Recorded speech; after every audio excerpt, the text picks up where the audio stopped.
ఆడపిల్లల భద్రతపై ప్రభుత్వం ఎన్నో కార్యక్రమాలు నిర్వహిస్తోందని రాష్ట్ర మహిళా కమిషన్ చైర్పర్సన్ రాయపాటి శైలజ స్పష్టం చేశారు. శ్రీ సత్యసాయి జిల్లా పుట్టపర్తికి వచ్చిన ఆమె జిల్లా ఐసీడీఎస్ ఆధ్వర్యంలో నిర్వహించిన అవగాహన కార్యక్రమంలో ముఖ్య అతిథిగా పాల్గొన్నారు. ఈ కార్యక్రమంలో ఆమెతో పాటు ఎమ్మెల్యే పల్లె సింధూరారెడ్డి, ఎస్పీ రత్న పాల్గొన్నారు. కార్యక్రమంలో భాగంగా మహిళల పట్ల ఎందుకు అఘాత్యాలు జరుగుతున్నాయి, వాటి నిర్మూలన, అధికారులు చేపట్టవలసిన చర్యలు వంటి వాటిపై మహిళలకు, విద్యార్థులకు ఆమె అవగాహన కల్పించారు.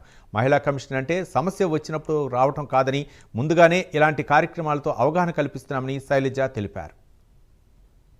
ఒక ఘటన జరిగాక స్పందించడం కాదు, ఆ ఘటన జరగకుండా ఏం చేయాలనే ఉద్దేశంతో యాక్చువల్లీ అవేర్నెస్ ప్రోగ్రామ్స్ అనేది మొదలుపెట్టామండి. కర్నూలు, అనంతపూర్ అయిపోయి ఈరోజు పుట్టపర్తి జిల్లాకు వచ్చాం. ఎందుకంటే ప్రభుత్వం చాలా ఎఫర్ట్స్ పెట్టి మహిళా పోలీస్ స్టేషన్లను క్రియేట్ చేసి, శక్తి యాప్స్ అని పెట్టి, లేకపోతే చైల్డ్ వెల్ఫేర్ డిపార్ట్మెంట్ తరఫు నుంచి ప్రాజెక్ట్ డైరెక్టర్స్ కానివ్వండి, డీసీపీఓస్, సిడిపిఓస్, ఐసీడీఎస్ వీళ్ళందరూ కూడా ఎన్నో అవేర్నెస్ సెషన్స్ ఆడపిల్లలకి, ముఖ్యంగా గుడ్ టచ్, బ్యాడ్ టచ్ గురించి ఇన్ని చెప్తున్నా కూడా ఇంకా ఎందుకు జరుగుతున్నాయి ఈ ఇన్సిడెంట్స్ అనేది మేము ఆలోచిస్తే, ఏదైతే ఇవన్నీ చూస్తే అన్నీ ప్రివెంట్ చేయలేము. మహిళా కమిషన్ అంటే కేవలం